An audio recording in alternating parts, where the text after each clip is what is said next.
Hello and welcome to week 8 of Advanced Exercise Physiology for Concordia University. I am Professor Mark Baines, and a few things to cover here. Shouldn't be very long, just brief ideas that are hopefully helpful to you, closing on week 7 and going into week 8 with only 4 weeks, including this week, to finish up this term, this course. First and foremost, as far as concepts of strength, when you talk about any activity where you're engaging very short duration activity at high intensity, we're talking about energy system being adenosine triphosphate, creatine phosphate, anaerobic work. We're talking about basically maximal power, maximal speed, maximal all-out effort. Generally speaking, type 2X muscle fibers, we're talking about 5 seconds or less in activity. Could be a little longer, but generally speaking, that's what we're talking about. Start going 10, 15, 20 seconds, you're still in that range, but we're losing a little bit of that, losing a few percentage points as far as actual maximal output, despite maximal efforts we might be making. We're talking about speed, we're talking about above 100% VO2 max. We're looking at someone saying we're going to go 130, 140, 150% VO2 max or higher. Okay, because that's actually short duration. VO2 max is not so much of a component of importance. Typically speaking, your VO2 max pace is whatever you can keep up for 10 to 20 minutes. So if you're looking at pacing-wise, effort-wise, it's going to be much higher level than that for activity that you're doing for such a short duration of time, right? That said, we start going past that 10, 15 second, 5 second, 10 second, 15 seconds-ish time frame above creatine phosphate, going more into glycolysis energy system-wise. We're now talking about still maximal strength up to about 30, 40 seconds, but lesser so. Hypertrophy, growth of single muscle fiber or growth of numerous muscle fibers. No one grows one fiber at a time, but hundreds of fibers or a lot of fibers, right? Hypertrophy is growth of muscle fiber, and the predominant time frame for that is about 40, 75 seconds. So when someone says hypertrophy is their goal, that should be the work period. If it's less than that, still going to get some hypertrophy. I'm not going to say it's a 30-second set, you're not going to get hypertrophy. That's just not true. You're going to get some, but you're going to maximize it, the type 2A fibers in particular, and a large predominance of them to a greater extent than any other duration of time in that 40 to 75 second time frame. Keep in mind too, when the book refers to 10 seconds, 20 seconds, 30 seconds, as I'm saying it here now, we're talking about an activity that you can only do for at least 40 seconds and not more than 75 seconds. Otherwise, you're going to lose the maximization of hypertrophy.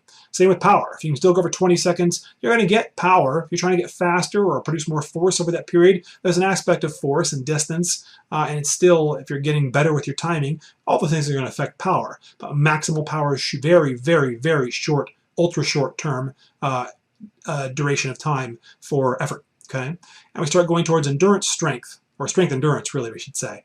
We're talking about basically that 1 minute-ish to 3 minutes, okay, and actually even beyond that. For it's still glycolytic, but it's becoming more and more toward aerobic activity.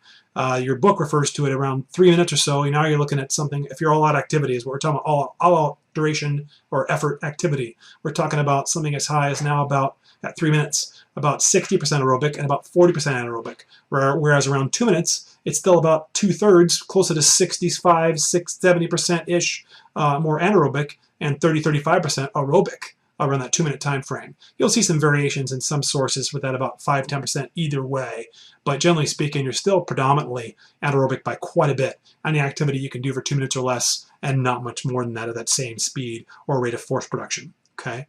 And then we talk about endurance speed versus speed endurance, or strength endurance versus endurance strength, and so on. Strength endurance is you're strong, but you want to be able to go for longer periods at the same level. We want to build strength endurance. Or you want to work on strength, the endurance of the strength. If you're endurance oriented, you want to go for multiple minutes at a time, but you want to be stronger over that duration of time. Now we're talking about endurance strength. Okay, hopefully that makes sense. Same with speed endurance versus endurance speed. You've even heard those terms before. Speed endurance, you're fast, you want to be able to go fast for longer periods. Speed endurance. You have great endurance, but you want to be faster over that great duration, distance of time. Then we're going to talk about endurance speed. Okay. Muscle fiber types, kind of already alluded to it, but the type 2X muscle fibers are involved in those power-related activities, ultra short term in particular, that 10 seconds and less. But type 2A and type 1 are still involved. They're not gone. Make sure you understand that. It's a cyclical thing relative to activity level or intensity level and duration, both. Intensity and duration. Now, where it gets a little sketchy, where sometimes people aren't clear about what's going on, it's very popular these days to go for 10, 20 seconds, 30 seconds, and rest 10, 20, 30, 40 seconds.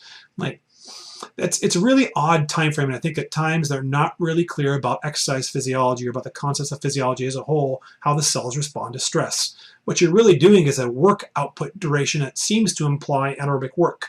But then the rest period is so short, that's the rest period for aerobic work. So what you're getting is the effort level is high, perception of effort, you're trying very hard, the actual output's going to be low the more you keep repeating such sets, because that 20, 30, 40-second rest period at max is not going to get you more than about 60-70% ATP. And if you don't get that any more than that ATP, you don't have anywhere near your actual maximal output. Don't confuse perception of effort with such feats of effort versus actual output. The goal is to maximize power and speed and whatnot. You've got to rest for that 3 to 5 minutes. That's a hard and fast rule. I've never seen it be anything else. I have had plenty of track athletes who have tried to run a 100-meter dash, take a 20, 30, 40-second break and try to run it again. You're not going to get faster if you keep doing that. You're going to slow down. You're not going to get the same speed. You want to keep improving in speed, you got to rest for longer. We can't confuse our cardiovascular readiness for activity, not feeling like we're out of breath and not out of breath, with actual endurance capabilities of the muscle, skeletal muscle. And again, that's what we're ultimately concerned about, as we said before in previous posts in last week's video, talking more about skeletal muscle adaptation in terms of ability to work for longer periods and be stronger, not so much the heart strength improvement. Will heart grow like any other muscle? Yeah, this cardiac muscle has some striated muscle fiber, but it's also unusual. It's between the involuntary, voluntary pathway, and that you can have some voluntary control, but a lot of it's involuntary as well. That said, type 1 muscle fiber is more toward activity of type 2 and 3 minutes and beyond, where they're the predominant muscle fiber, endurance type work. And of course, most of the work you do in the gym, most of the work you do in your sport, unless you have an endurance sport, is probably going to be type 2A muscle fiber focused in most cases, not all. But if you want to make sure you get enough rest period, 30 to 90 seconds at least for the maximization of your type 2A muscle fibers. Okay. Don't worry about being exact in your posts. I'm not worried about that at all. I think some of you get worried at times that I want you to be perfect with what you say. No, but you have to justify your position. You can't just say I agree or don't agree. You got to give more basis for it. This is an exercise physiology course, not a philosophy course, right? Not to make it too obvious or make it to make it so blunt, but at the same time, you need to actually give a rationale for it. What you choose to apply in the days, months, and years beyond are going to be up to you. But at the same time, can you imagine telling an athlete of yours that, I could look up a lot more research on this and understand more about it, but I don't think I need to because I know my sport. That would really make no sense. And that particular athlete would probably lose a lot of respect for you because they would feel like you're not making an effort to get better, yet you expect your athlete to get better. You expect your athlete to put in the time and the effort, but you're going to go with that same lesson plan you've had, that same game plan, that same practice session plan you've had for years and never change it because you know the sport. That makes no sense. The whole goal is growth this 11 weeks. I want to see you grow immensely. I'm going to push you for that. You know I'm going to push you for that. I expect the same of me. I expect if I look back at a course I've taught in the past, similar to this one, my posts would be better now. My responses to you would be better now than they were in the past. That is always the goal. Don't worry about being exact, but you need to show growth. You need to show an effort to relate the heart rate zone that you think it should be, not be exact that it's, oh, you said 75%, it's supposed to be 70%. No. But you need to actually relate the information. It needs to be there, okay? And of course, before you make your post, I highly recommend, before you post your post, if you will, post your response in a discussion board each week, to get the most out of it. If I were you, I'd create the post on my own, then I would go and look at a couple of the other posts that people have actually created, maybe a lot of them, take 20, 30 minutes to do it, maybe more, to look over what else is written, then go back and look at yours. Did you miss something glaring? There's something you could have put in there? Kind of expect the people who post later to be putting better posts out because you had the opportunity to look at everyone else's. Okay? I don't grade you that way, but at the same time, you would actually behoove yourself to do that. If you're one of the first posters, well, then you make your initial post, look at other people's posts as the week goes on, come back and add more to your post. You can actually add more to it, and you're graded according to all the data you put out there. Okay? Keep that in mind. It's how you get better, by learning from other people, right? Not just your own efforts that you make. And no one gets better alone. No one does. That said, moving on to our week 8. Chronic disease risk, we're talking about chapters 14 and 19. We're talking about the risks biologically that you can't control. Number 1, your gender, your age, your race. You are what you are. Okay? But you can actually limit those biological stressors, or the impact, we should say, of your biological age, if you will, biological risk or stress, by environmental factors. Sure, climate, what you do in the room, but specifically how you adapt your work and rest periods affect behaviors, affects the environment that they're in, plays a big role in how much risk tolerance someone has And don't make the mistake of reading what we often see in our textbooks and research studies say it would apply that this level of work period is the best for VO2 max improvement or the best for reducing risk. If they don't also say not just 30 seconds, but is the implication that 30 seconds all out, 30 seconds at 70% intensity, 30 seconds of 100% VO2 max, 30% of 60% max heart rate, what are you talking about? RPE should be 6, 7, 8, 9, 10, what?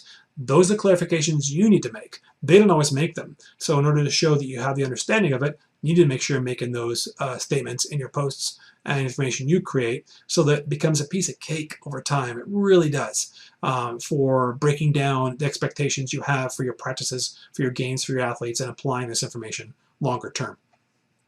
Inflammation.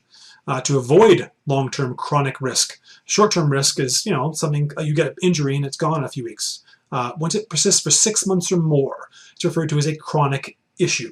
Okay, that's not something you want to have. Someone have any environmental or behavioral chronic issues. The biological ones are going to be what they are, but we can reduce that stress by changing our environmental and our behavioral risk through the stressors we apply to our athletes and helping them both at the time during practice, during games, and beyond.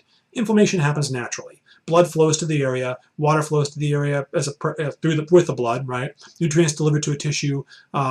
We have all sorts of cellular responses for dramatic stress or traumatic stress to a given area, all very normal. But when the inflammation lasts, when it continues well past the point that it should, when you eat something that's still affecting you days later, that's not good. When you have an exercise stress that 3, 4, 5, 6, 7 days later it still affects you, that's not good. That kind of inflammation can become chronic, certainly having a major impact on you right now. If inflammation keeps increasing or is maintained, recovery is not possible. Improvement's not possible. Progress is not possible, at least to the same extent. So that's something we want to make sure we're constantly aware of. Inflammation comes in many shapes and sizes. Part of the recovery process is reducing that as much as possible. And we have a lot of ways of doing that, predominantly with what we do in practice. Don't just talk about what you drink as far as water, nutrition, sleep, all that, all great stuff. Our primary job is in front of the athlete. So what do we do with them then to make sure we reduce the risks of inflammation longer term? Central versus peripheral fatigue. You're just tired and worn out. Can't do much. Coordination's lacking. Probably talking about central fatigue. The body just needs rest. Got to go light activity today to help recuperate, to replenish that body system. Below 60% VO2 max activity, definitely below 70% max heart rate, RPE level 6 or lower on a scale 1 to 10. Light stuff to recover. Peripheral fatigue. Well, if you did you went for a sprint workout today, you ran sprints, and you can go hit the weights after that. But if you want to do heavy strength loaded type 2X muscle fiber, type 2A muscle fiber strength exercises for legs, that's a mistake. You're already pretty worn out peripherally, so you probably want to do like upper body training. We can actually focus on a different area. That's how we can adapt around peripheral fatigue during training. But we have to take that into account with whatever we're doing. That rest period needs to be adequate both between sets as well as time between sessions for recovery. I think I said it once before, I'll make sure it's really clear. Basic endurance type work, maybe you could do more than once a day. Top athletes can do, we're not talking about the top elite athletes who can do anything. The average person, 24 to 48 hours between endurance type focused workouts. Hypertrophy, 48 to 72 hours between workouts of the same type. Upper body push day. Do it again 48 to 72 hours later. Taking longer than that, too much time. Too much inflammation shouldn't be happening. Maximal power and speed, we're talking about 3 to 4 days. Okay. And then that said, performance term duration and intensity, we're talking about ultra short term, 1 to 10 seconds. We're talking about short term going more towards glycolytic, 10 seconds to 180 seconds. Moderate, we're talking about 3 to 20 minutes. We're talking about that moving more and more from glycolytic into aerobic type energy production. These are all out efforts, right? Moderates can be below 90% VO2 max. Intermediates can be more like well below 90% VO2 max. Actually, moderate could be as high as 100% VO2 max if they're really, really well conditioned. And of course, anything long duration's going to be more like 60% VO2 max or less in most cases, except for elite athletes. That said, we're going into our 8th week with a test this week. I would highly encourage you to once again read over your chapters at least a couple times, email me if you have questions, look over the posts from previous posts, my sample posts, and your previous test for a idea of how kind of questions you're going to be asked. I'm sure you do fine. If you have questions, email me, Hope you're doing well. If you've reached out to everybody, I think this term already this week to see how you're doing, please check in if you have problems. Looking forward to being with you for a few more weeks. Take care. We'll talk to you again soon.